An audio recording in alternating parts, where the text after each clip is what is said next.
নমস্কার বন্ধুরা, বাঙালির হেসেলে আপনাদের সকলকে স্বাগত।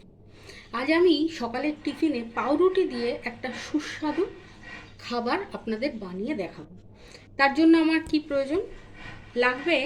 পাউরুটি, 3টে ডিম আমি দেখুন ফেটিয়ে রেখেছি, লাগবে গাজর কুচিয়ে রাখা, বিনস কুচিয়ে রাখা, টমেটো কুচানো, পেঁয়াজ কুচানো, কাঁচা লঙ্কা আপনারা নিজেদের স্বাদ মতো দেবেন, লাগবে সামান্য গোলমরিচের গুঁড়ো আর নুন স্বাদ মতো। সাথে আপনারা এর সাথে ক্যাপসিকামও দিতে পারেন। অনেক সময় বাচ্চারা সবজি খেতে চায় না, কিন্তু এর সাথে একসাথে মিশিয়ে সকালে টিফিন করলে এবং পাউরুটি দিয়ে তাতে বাচ্চাদের পুষ্টিও হবে এবং তারা খেতেও ভালোবাসবে। এরপর আমি পাউরুটিগুলোকে এমনভাবে মাঝখান দিয়ে কেটে তার ওপরের অংশটাকে আলাদা রেখেছি আর পাউরুটিগুলোকে এইভাবে রেখে দিয়েছি।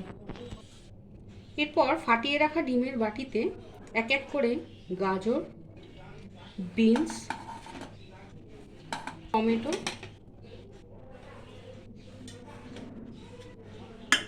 পেঁয়াজ ও কাঁচা লঙ্কাগুলো দিয়ে দিলাম, সাথে দিলাম নুন ও আন্দাজ মতো আর গোলমরিচের গুঁড়ো। আপনারা চাইলে এর মধ্যে 1 চামচ সোয়া সসও দিয়ে দিতে পারেন, না থাকলে দেওয়ার প্রয়োজন নেই। এতে কি হয়, টেস্টটা একটু বেশি ভালো হয়। এটাকে ভালো করে মিশিয়ে নিতে হবে। দেখুন কি সুন্দর লাগছে সবজিগুলোর রং একসাথে মিশে। এইভাবে মিশিয়ে নিতে হবে সবজিগুলোকে ডিমটার সাথে।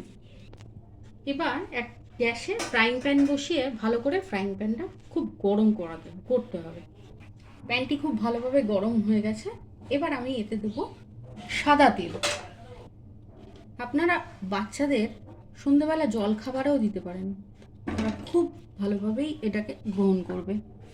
এই সময় গ্যাসের ফ্লেমটাকে একদম লো করে দেবেন আর এরকম যে পাউরুটির 4-5টা যে কেটে রেখেছিলাম সেগুলোকে এভাবে এর মধ্যে বসিয়ে দেবেন, দিয়ে এইভাবে তার মাঝখানে এই ব্যাটারটা দিয়ে দেবেন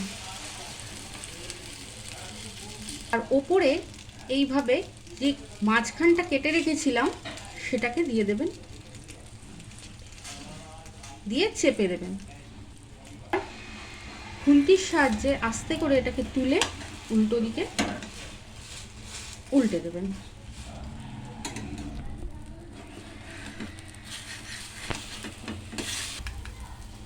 আবার দিলাম। দেখুন আপনারা এইভাবে এক এক করে পাউরুটিগুলো দিয়ে ওপরে মাঝখানের অংশটাকে চেপে দেবে। দেখুন কত সুন্দর হচ্ছে। এইভাবে আস্তে করে উল্টে দেবেন। দেখুন কত সুন্দর কালারটা এসছে। এইভাবে আপনারা প্রত্যেকটা করে তুলে তারপর সসের সাথেও খেতে পারেন। আবার আমার বাড়িতে যেহেতু একদম সস খেতে চায় না, সেহেতু এমনিও আপনারা খেতে পারেন। এই দেখুন সুন্দর রেডি হয়ে গেছে ব্রেকফাস্টটি। বাচ্চাদের একঘেয়ে ডিম টোস্ট খেতে ভালো লাগে না, তাই এরকম ব্রেকফাস্ট দিলে তারা খুব আনন্দ সহকারে এটি খাবে। আর আমি ভেতরটা একবার ফাটিয়ে দেখাচ্ছি। দেখুন ভেতরটা নরমও হয়েছে আর কত সুন্দর সবজিও তাদের একটু শরীরে প্রবেশ করবে। এমন বিভিন্ন রকম স্বাদের রেসিপি পেতে আমার চ্যানেলটিকে একটা লাইক করুন, সাবস্ক্রাইব করুন আর পাশে থাকা বেল আইকনটিকে চেপে দেবেন, যাতে নতুন ভিডিও এলে আপনারা সহজেই তার নোটিফিকেশান পেয়ে যান। আর অবশ্যই কমেন্ট করে জানাবেন আপনাদের কেমন লাগলো এই ব্রেকফাস্টটি।